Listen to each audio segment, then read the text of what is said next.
नमस्ते, मी आहे श्रद्धा। पुरणपोळ्या म्हटलं की कटाची आमटी ही आलीच। आज आपण या कटाच्या आमटीची परफेक्ट आणि चवदार अशी रेसिपी पाहणार आहोत। त्यासाठी मी इथे घेतलेले आहे थोडे सुके खोबरे भाजून, यानंतर थोडी कोथिंबीर आणि तव्यामध्ये थोडे तेल घेऊन कांदा, लसूण आणि थोडं आलं मी खमंग भाजून घेतलेले आहे।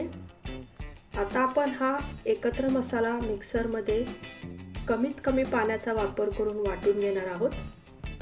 तुम्ही इथे पाहू शकता, मी हा मसाला मिक्सरमध्ये बारीक वाटून घेतलेला आहे। हा मसाला आपण आता बाजूला ठेवणार आहोत। यानंतर आमटीच्या फोडणीसाठी मी इथे घेतलेला आहे थोडा हिंग, थोडी कडीलिंबाची पाने, थोडा बारीक चिरून लसूण, चवीनुसार मीठ, 1 चमचा लाल तिखट पावडर, 1 चमचा काळा मसाला आणि 1 चमचा घरगुती मसाला।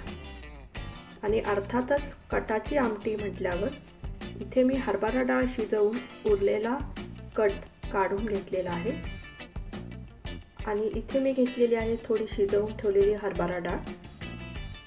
इथे मी ही हरभरा डाळ हाताने थोडी कुस्करून घेतलेली आहे। इथे गॅसवर मी तेल टाकून कढई तापत ठेवलेली आहे।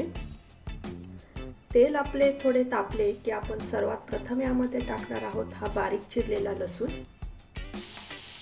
यानंतर लगेचच आपण यामध्ये घालणार आहोत कडीलिंबाची पाने आणि हिंग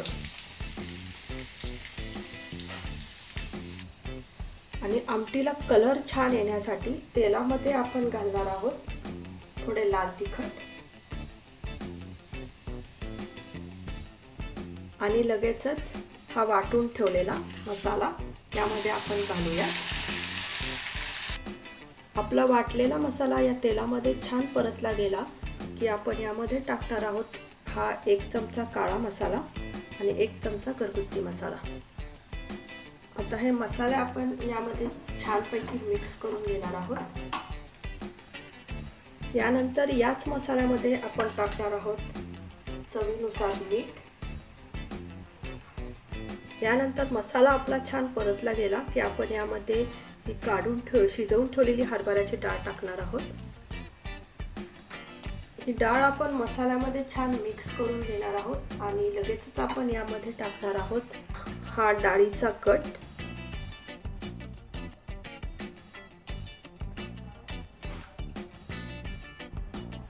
आता हे सर्व आपण छान मिक्स करून घेणार आहोत आणि इथे तुम्ही पाहू शकता आपल्या आमटीला किती मस्त कलर आलेला आहे ते।